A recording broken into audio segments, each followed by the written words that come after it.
Caio Fernandes, Aracaju, Sergipe. O que a espiritualidade tem a nos dizer sobre o veganismo? Eu posso pular esse assunto? Nossa, tão raro, não é? Eu não gostaria de responder, mas pronto, o que se pode dizer sem falar diretamente do assunto? Devemos procurar bom senso e equilíbrio em tudo. Extremismo, radicalismo, religião disfarçada de outra matéria ou disciplina de comportamento são suspeitos. Então, é realmente extremamente, como é que nós podemos colocar? Nós podemos ver como algo extremamente cruel como nós nos comportamos com os animais, mas é da lei da vida que seres vivos se alimentem de seres vivos. E a minha proposta inicial sobre os que são exageradamente ligados ao não consumo de carne ou derivados de proteína animal é que ser vegetariano pode indicar mais covardia, porque os vegetais não podem gritar, pedir socorro ou fazer qualquer tipo de reação quando a gente vai matá-los para comer. Não é? Em tese, por enquanto, nós somos seres onívoros, nosso sistema, nosso aparelho digestivo é preparado para digerir não só ervas, nós não somos herbívoros, e temos aqui um especialista do aparelho digestivo, então vamos procurar não ser idólatras, nem fanáticos em nada. Há modismos e há hipérboles emocionais, exaltações emocionais de todos os gêneros. Nós falamos recentemente sobre isso e temos essa grande satisfação que nossa escola de pensamento, as pessoas se afastam de posturas radicais, extremistas e combatem preconceitos e se libertam de certas hipnoses culturais que estão por toda parte. Então, o que fazer? A pessoa pode ser vegana sem paixão. Sem paixão, quero dizer, militância. Os carnistas, não é? Nós seríamos seres tenebrosos, não é? Nós temos questões mais sérias. Por exemplo, o bem que os animais, os ratinhos em laboratório, o bem que eles fizeram já à humanidade, salvando milhões ou bilhões de vidas, dependendo dos fármacos. Temos uma PhD em farmacologia aqui presente. Já orei muito por vocês. E o bem que esses seres já fizeram à humanidade, por se sacrificarem. A gente diz assim, mas não foi voluntário. E qual é a atitude em nossas vidas que é completamente voluntária, nós seres humanos? Se alguém quer libertar esses bichinhos dos laboratórios, poderia se oferecer como voluntário, vocês não acham? E ficar lá recebendo isso, que você sabe que isso seria ilegal, além de antiético, não se pode fazer experimentação com seres humanos assim. É muito complexo o assunto. Mas temos cuidado. Sobre essa questão do sacrifício, o Joseph Campbell, que foi considerado um dos maiores, na minha opinião, o maior mitólogo de todos os tempos, americano, falou sobre isso quando a gente vai comer carne, por exemplo, se sentar à mesa. A gente tem pedra para se esquecer que ali foi um animal, é claro, né? Há muita perversidade nas formas que eles são abatidos, não precisaria haver maltrato como existe. E existem muitas questões aí para considerarmos e relativizar esse assunto. Mas, ao nos sentar e comer, oremos e agradeçamos pelo sacrifício daquele animal, por exemplo, para espiritualizar esse ato. Mas dizer, não vamos matar insetos, então. Vocês sabem que alguns budistas, não são todos os budistas, deixando bem expresso isso, para também que não parecermos sectários ou preconceituosos ou discriminarmos linhas dos que orientalistas ou orientais de fato prefiram uma visão não cristã. Mas vocês sabem que às vezes, vamos fazendo uma construção de uma casinha, quase uma choupana, aí alguém descobre que uma minhoquinha foi esmagada acidentalmente, para tudo. Fazer um ritual de desagravo, porque aquela minhoquinha que morreu poderia ser a avó de alguém que reencarnou. Gente, de novo, sem radicalismos. Vocês percebem? A metempsicose é uma tese antiga de que nós podemos reencarnar independentemente da evolução filogenética que tenhamos, mas isso não é racional, não é razoável. Por sinal, quem trouxe bem esse raciocínio claro foi Allan Kardec, que hoje comemora 150 anos de falecido, de libertado da matéria. Nós não somos kardecistas, fomos durante 20 anos, há 10 anos estamos desligados do movimento espírita, com todo respeito aos que gostam e continuam ligados ao kardecismo, mas nós somos basicamente cristãos. Nós seguimos os 4 evangelhos de Jesus, gostamos muito de Kardec, tem 2 livros que consideramos base da nossa instituição, o Livro dos Espíritos e o Livro dos Médiuns, mas também toda a obra de Jung, toda a obra de Fritjof Capra, que ainda está encarnado. Há muita coisa boa para se estudar e não ficarmos presos a uma doutrina só. A doutrina espírita é respeitável, mas nós preferimos nos basear de modo mais, como é que poderíamos dizer, um lastro central na viga principiológica do pensamento do nosso Senhor Jesus. Os 4 evangelhos canônicos nós consideramos mais importantes, porque quando estamos no Espiritismo nos afastamos um pouco de ler os 4 evangelhos, o que não acontece com outros cristãos, não sei, não é? Quantos cristãos de qualquer corrente andam lendo os evangelhos do nosso Senhor Jesus? Já são difíceis de serem interpretados, ainda mais quando não lemos para ponderar. Se ficamos dependentes intermediários, ou o padre, ou o pastor, ou o médium espírita, ou esse orientador, ou aquele líder, e não fazemos o nosso próprio trabalho, leitura da nossa consciência, como vamos ficar? Então, sobre ser vegano ou não, sobre ser kardecista ou não, sobre ser cientificista ou não, há fanatismo nos meios acadêmicos, científicos. Pessoas rigorosamente, graças a Deus isso, eu tenho muita empatia, temos vários aqui, ex-ateus, e eu tenho muita empatia com os que foram ateus. Eu fui agnóstico durante períodos importantes, eu nunca cheguei só a questionar a existência de Deus, mas a existência de vida após a morte eu achava uma tolice, eu achava infantil, é porque a gente não quer morrer, é difícil aceitar a própria finitude, eu pensava dessa forma na adolescência. Só que há evidências científicas acachapantes em diversos campos de pesquisa. Já falamos aqui sobre essas correntes em outras ocasiões, mas lembrando que nós não podemos provar que algo não existe. É um princípio do pensar correto. A gente prova que algo existe, não que não existe. Então a pessoa pode ser agnóstica, mas não ateia. Se ela faz a militância, então a militância de ateísmo, porque eu tive um avô materno ateu, uma pessoa distintíssima, amorosa, nunca tocou no assunto comigo. Eu era muito criança, eu sei, mas há pessoas que desde ele desencarnou quando eu tinha 9 anos.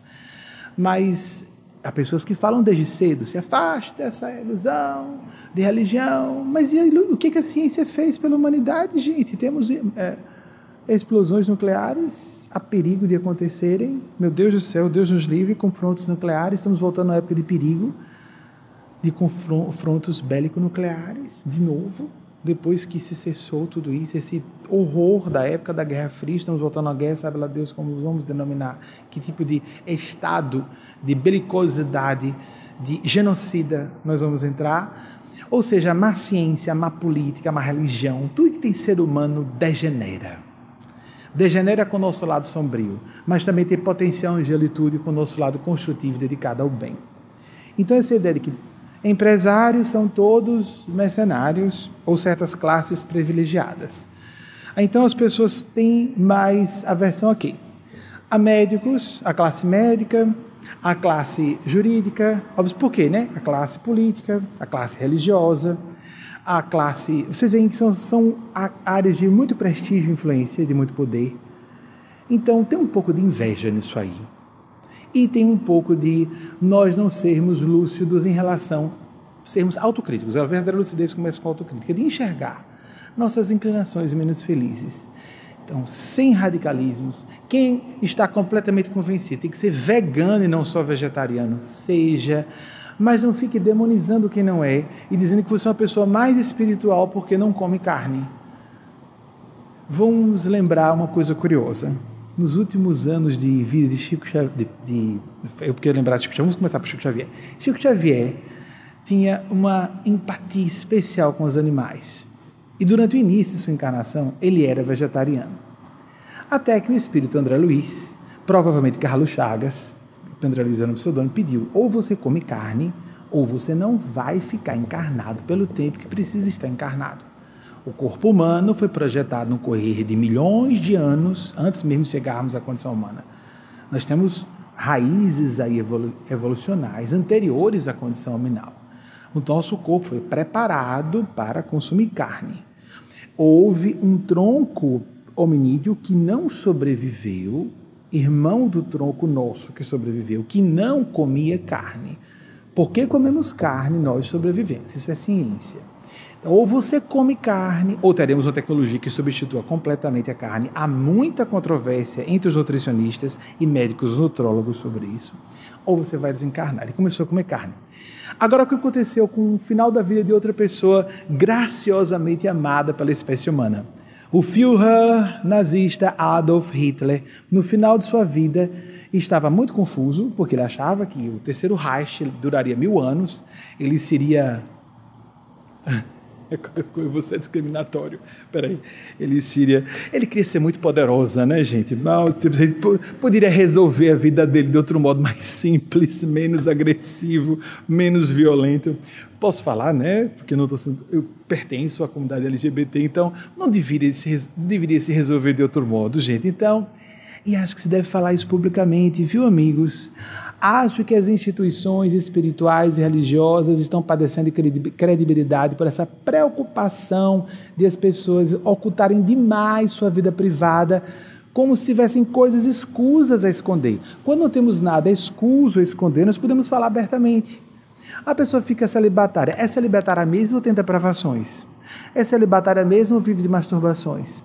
Vocês compreendem? Não é por aí que a gente vai resolver a história da humanidade. Então voltamos a Adolf Hitler, que se ele era gay ou não importa, mas parece que tinha problemas na área.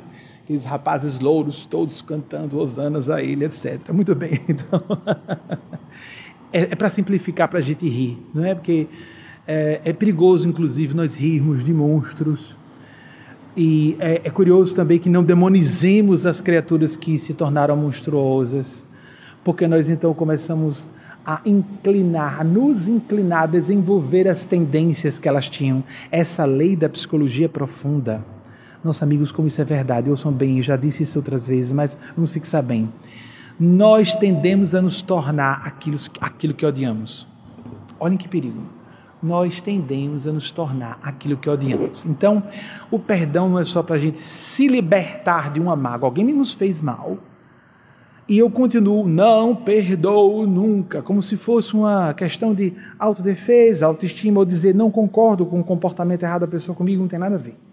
Se eu fico angustiado e amargurado, eu adoeço até fisicamente, isso já está exaustivamente comprovado, desde metade do século passado, com o surgimento da medicina psicossomática, lá surgiu a psiconeuroimunologia e uma quantidade enorme de estudos científicos. Não perdoar adoece e mata.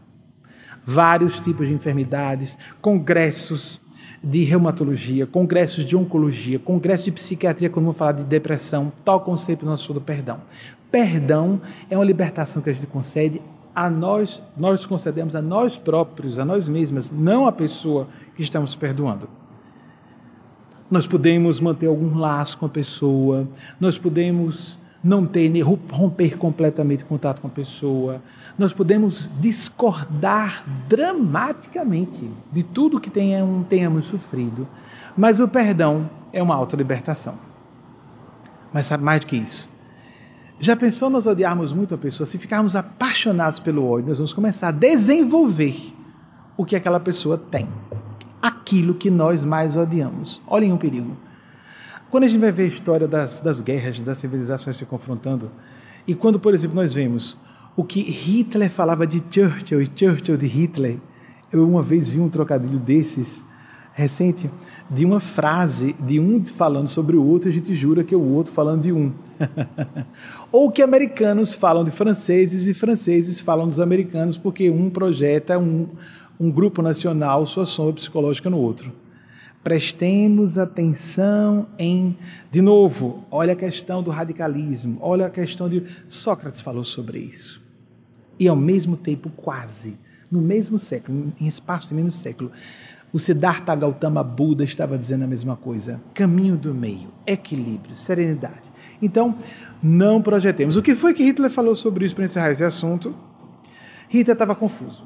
Não virou o dono do mundo, não se tornou o imperador da terra, mas ele escreveu, já recluso, no seu pesadelo pessoal, com uma comunidade de gente idólatra louca em torno dele, e depois foi para o seu bunker, mas ele escreveu, fez questão de deixar registrado, que só uma coisa ele tinha certeza para dizer no final da vida dele, que já sabia que ia cometer suicídio, já estava certo que a Alemanha não conseguiria, ele ficou alucinado numa crença de que a Alemanha poderia dominar o mundo durante muito tempo.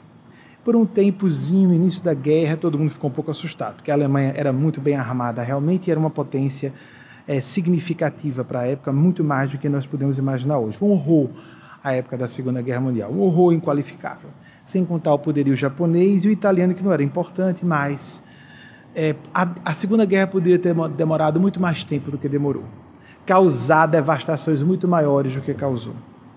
Então, no finalzinho da vida dele, ele já estava convencido que ia perder a guerra. Ele deixou registrado que a única certeza era que nós teríamos que ser vegetarianos e parar com essa coisa horrível, cruel, perversa de nos alimentar de animais, porque Hitler era super amável com os animais. Ele era muito amável com todas as pessoas que se posicionavam de modo inferiorizado diante dele. Ele era uma graça de pessoa no convívio, na intimidade. Olhem só, amigos. Olhem só, amigas. Olhem como as aparências nos enganam.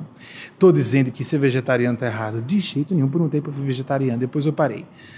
Quando vi que havia essa questão da polêmica na medicina nutrológica, e acho que nós chamamos de medicina nutrológica, não é? E para que nós possamos... Eu estou falando de medicina porque a medicina vai tomar uma perspectiva, assim como o nutricionismo, que representa outra abordagem. São duas escolas de ciência da área de saúde. Então, prestemos atenção a isso. Chico Xavier comia carne no final da vida.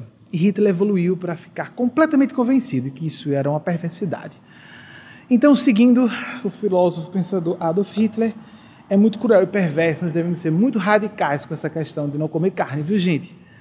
Então vamos relativizar, vamos contemporizar, vamos ser conciliadores, só não sejamos complacentes com o mal, só não sejamos tolerantes com a intolerância, só não sejamos, portanto, cúmplices das forças do mal. Mas do demais temos que ser, quanto possível, pessoas que negociem, que aproximem os opostos. Vivemos uma sociedade multipolar em vários sentidos. Olha como hoje os Estados Unidos não têm o poderio. Houve uma época rápida, nos anos 90, eu vivi essa efervescência de otimismo que tomou conta do mundo, quando houve o debacle da União Soviética e os Estados Unidos ficaram hegemônicos com o espírito democrático. Mas a hegemonia americana durou só uma década. Hoje nós temos uma multipolaridade boa no sentido político, porque é ruim que haja um poder só, um poder hegemônico, como falei, mas com sociedades menos desenvolvidas em termos institucionais, e por isso que são suscetíveis de autorizarem surgir em seus seios tiranos genocidas. Nós temos hoje grandes potências na China, na Índia, a Rússia voltou com todas as garras à mostra, não é? Estamos numa época perigosíssima. Mas, como fiquei assustado na época da Guerra Fria, eu lembrava que os adultos diziam assim, eu perguntava aos adultos todos, e o que você acha? Vai acontecer a guerra nuclear, né? A Terceira Guerra Mundial. Amigos, olhem, a gente hoje dizer, não aconteceu, né? Que coisa, né? Que sorte, os especialistas mais honestos, sorte, gente. Nenhum acidente, olhem. A quantidade de ogivas nucleares preparadas para serem acionadas a qualquer momento, desde os anos 1950. Nunca, por acidente, uma dessas ogivas foi acionada. Nada. Nenhum louco resolveu pipocar com a humanidade. Até hoje. Eu me recordo que, quando eu via isso, eu pensava, meu Deus do céu, como as pessoas podem ser tão otimistas, eu achava ingênuas, não é? Disseram isso quando a Primeira Guerra Mundial acabou. Criaram a Liga das Nações. A guerra para acabar com todas as guerras, chamaram a Primeira Guerra Mundial. Mas, amigos, só 21 anos depois de haver o término da Primeira Conflagração Mundial, explodiu uma guerra mundial de proporções muito maiores que a primeira. Aí foi o desespero que se espalhou pela Europa. Nunca houve tanto ateísmo e materialismo depois disso. Então, como é que... A ONU foi criada depois disso, né? Em outubro, 24 de outubro de 1945. A ONU foi criada a partir disso. E aí, então, eu pensava, por que a ONU, até hoje a ONU, respeitabilíssima como é, em vários seus organismos, não é uma instituição perfeita como nenhuma, nada humano é perfeito. Mas tem muito pouco poder, deveria ter mais poder. E não tem. Então eu pensava comigo na época, como é que acham que não vai acontecer a guerra nuclear? A terceira guerra mundial, claro que vai acontecer com a primeira e a segunda, por que não vai acontecer a terceira? O ser humano é o mesmo. Pois é, gente, há forças maiores que põem o dedo no suspiro. Quando alguma coisa está para acontecer, o dedo. Só acontece o que é autorizado a acontecer. Eu não vejo ninguém dizendo isso. Como é que não aconteceu uma guerra nuclear até hoje? É quase impossível, em termos probabilísticos, não ter acontecido um acidente. Só isso.